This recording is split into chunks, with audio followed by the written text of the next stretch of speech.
Muito bem, então aqui neste domingo, pela TV Atalaia Organizações Walter Franco, vamos conversar com a advogada Samile Matos, que é coordenadora do curso de Direito da cidade de Propriá. Samile, bom dia. Bom dia, Batalha. Como é que vai a expansão do curso de Direito da UNIT sendo extensivo para outros campos? Bom, é muito importante porque nós temos um papel, uma função social, fundamental, justamente proporcionar aos alunos das cidades circunvizinhas ali do Baixo de São Francisco, daquela região, uma formação em um curso superior de qualidade.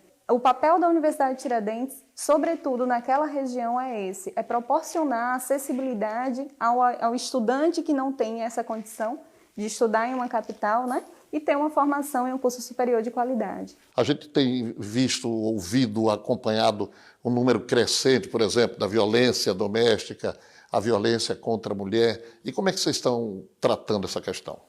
Bom, nós temos grupos de pesquisa e de estudos na Universidade de Tiradentes que discutem a questão da violência doméstica contra a mulher e sempre que podemos também promovemos eventos como lives que foram realizadas no ano passado.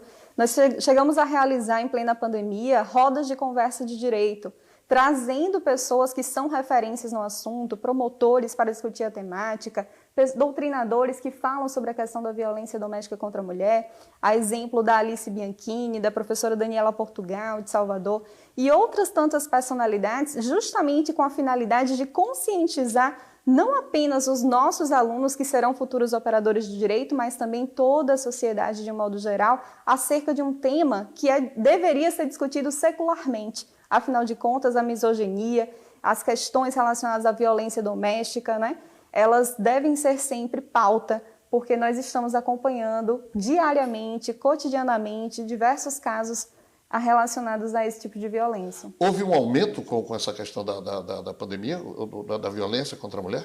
Sim, com certeza. Até porque, muitas vezes nós temos as chamadas cifras ocultas, que a situação da violência doméstica com o convívio, principalmente do agressor e da vítima, o convívio muito mais ampliado em razão da pandemia, é óbvio que nós também temos aí casos que nem sempre chegam até as autoridades policiais. E é por isso, inclusive, que teve uma iniciativa da Associação dos Magistrados Brasileiros e também em parceria com o CNJ, que é o Conselho Nacional de Justiça, para criar uma campanha chamada Campanha Sinal Vermelho, que as mulheres poderiam, durante o período da pandemia, através de um protocolo, de marcar um X na mão, procurar farmácias ou órgãos públicos justamente para sinalizar que eram vítimas da violência doméstica. Muitas vezes o medo, Eu lembro-me que há alguns anos, quando foi instituída a primeira delegacia da mulher aqui em Aracaju, eu fiz uma entrevista com a então delegada Iraci Mangueira e ela me disse o seguinte, que a maior dificuldade era que as mulheres iam prestar queixas e, às vezes, no mesmo dia, ou um dia ou 2 dias depois, pediam para retirar, porque ou se reconciliavam com o marido, ou tinham ameaças de morte, tal, de outras violências. Essa situação ainda perdura? Não, essa situação não perdura, até porque nós tivemos aí uma alteração em relação à ação penal desse tipo de crime. Então, hoje a mulher já não pode fazer isso, certo? É importante esclarecer. Uma vez dada a entrada, é bom ficar alertado, uma vez dada a entrada da queixa, podemos dizer assim, não pode ser retirada. Isso, é exato, porque hoje trata-se de um crime de ação penal pública incondicionada, certo? E é importante esclarecer ainda que esse apoio de uma delegacia especializada ele é importantíssimo, porque nós sabemos, do ponto de vista da criminologia, que muitas mulheres elas são vítimas da chamada criminalização terciária, secundária, justamente porque muitas vezes recorriam a uma delegacia e lá eram destratadas ou sequer ouvidas, justamente por essas razões, E é preciso ainda levar em consideração as reflexões que estão nas entrelinhas, ou seja, por que as mulheres anteriormente chegavam a se retratar? Por que é que elas muitas vezes queriam retornar com os seus agressores? Será que porque elas gostavam, entre aspas, de serem agredidas? Não, nem sempre.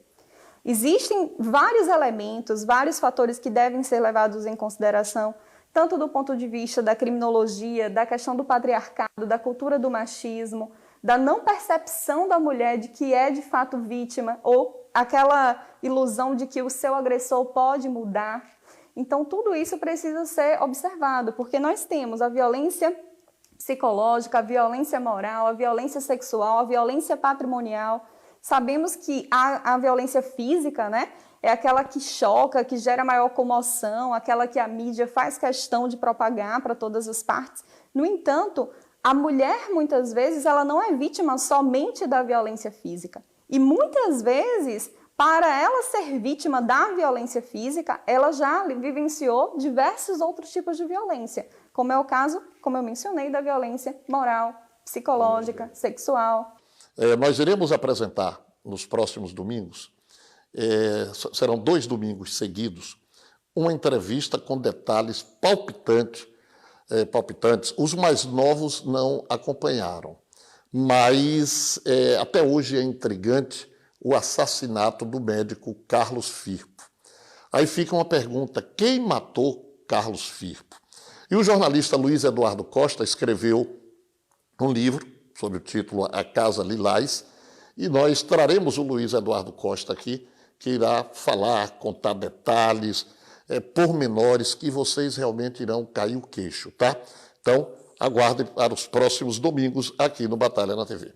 Mas, Samir, um caso como este é de uma repercussão muito grande do DJ Ives.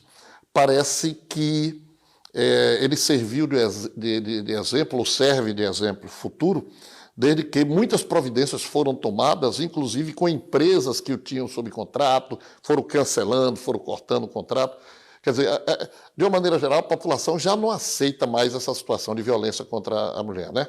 Nós observamos nas redes sociais, a partir de todas as imagens e dos vídeos que viralizaram, né, de 2 movimentos. Um deles em relação à questão do número de seguidores, né, do DJ Ives, porque isso foi também uma pauta discutida nas redes sociais, que algumas pessoas passaram a seguir esse agressor. Aí é a curiosidade mórbida do povo, né? Exato. E aí nós tivemos um outro movimento, que esse sim eu entendo que é extremamente importante, né, de diversas personalidades, e inclusive decisões relacionadas aos superiores dele, do ponto de vista da relação contratual de trabalho, de tomarem atitudes enérgicas, né, contrárias ao tipo de postura que ele acabou trazendo, né, em relação à sua esposa, fazendo em relação à sua esposa.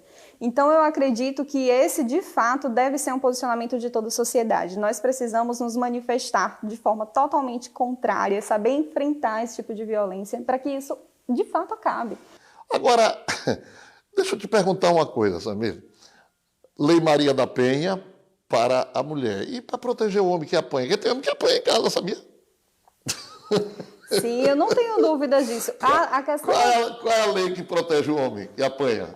Ou não tem? Nós temos o Código Penal, Sim, que protege a todos indistintamente. Tem até certo? um político famoso em décadas passadas, 2 décadas passadas, que apanhava de toalha molhada para não ficar marca. Nós temos, inclusive, Batalha... Não era daqui nós políticos, viu, minha gente? Um tipo penal, que é o artigo 129, né, do Código Penal, que trata da lesão corporal, em relação à integridade física, resguardando a integridade física e a questão da saúde também das pessoas de um modo geral. E o homem que se considera vítima de uma situação de violência, ele deve buscar os meios cabíveis, ele deve se dirigir à delegacia. E ele vai ter essa questão aí dele, né, essa questão da integridade física dele zelada pelo Estado. Mas nesse caso ele deve dirigir-se à delegacia de grupos vulneráveis, à delegacia da mulher? Não, existe aí a questão, a delegacia específica para a mulher, e a Lei Maria da Penha foi criada não por acaso, mas dentro de um contexto histórico importantíssimo, porque a Lei Maria da Penha é fruto da recomendação da Comissão Interamericana de Direitos Humanos, pelo caso Maria da Penha, que não foi observado da melhor forma pelo Estado brasileiro. Então, observe que quando nós tratamos a violência contra a mulher, existem vários elementos que se diferenciam em relação à questão da violência que qualquer outro cidadão poderia sofrer. E nós estamos tratando especificamente da violência doméstica contra a mulher, ou seja, considerando aí no ambiente doméstico e considerando também as questões de gênero, independentemente da orientação sexual, né, que hoje está previsto lá também na própria Lei Maria da Penha. Então, a gente tem que analisar esse aspecto. É claro que eu não cheguei a fazer uma análise específica, o conhecimento que eu tenho sobre o caso do DJ Ives é o conhecimento, né, que todo mundo acaba tendo acesso por meio da divulgação, mas nós precisamos sempre ter cuidado quando nós tratamos dos casos que são disponibilizados e viabilizados pela mídia, de nós analisarmos todos os aspectos e principalmente entender que, em relação ao direito, existem aspectos formais que devem ser levados em consideração. Então, nós observamos que muita gente falou, mas por que ele já não estava preso e etc, etc. Porque existem requisitos, vez, né? Mas existem requisitos para prisão em flagrante, existem requisitos para prisão preventiva. Hoje ele realmente foi preso em razão da prisão preventiva, mas existem requisitos formais que devem ser observados pelo Estado. Justamente porque todo sujeito ele precisa, né, ter esses direitos resguardados do ponto de vista legal. Então, isso precisa ser bem salientado, né, para que a população ela não confunda. E muitas vezes é isso que ocorre, né, quando a mídia vai divulgando uma notícia, aí a leitura da massa já é uma leitura superficial. E nós precisamos ter uma leitura técnica, principalmente em relação a esses casos. Então, o homem que é vítima, desculpa, mas só para fechar aqui o raciocínio, o homem que é vítima, ele, claro que ele pode recorrer aos meios cabíveis, a uma delegacia, buscar a proteção do Estado em relação ao seu direito que foi ali ameaçado ou violado, mas ele não pode jamais agir para prejudicar também a integridade física ou violar a integridade física da mulher, reagir dessa forma. Samire Matos, satisfação muito grande tê-la aqui no nosso programa, na manhã deste domingo, trazendo essas dicas importantíssimas sobre o direito. Um abraço, tá? Um abraço, Batalha, muito obrigada, prazer. Muito bem, vocês ficam com a nossa mensagem comercial e vamos também encerrando o nosso programa, o programa Batalha na TV de hoje.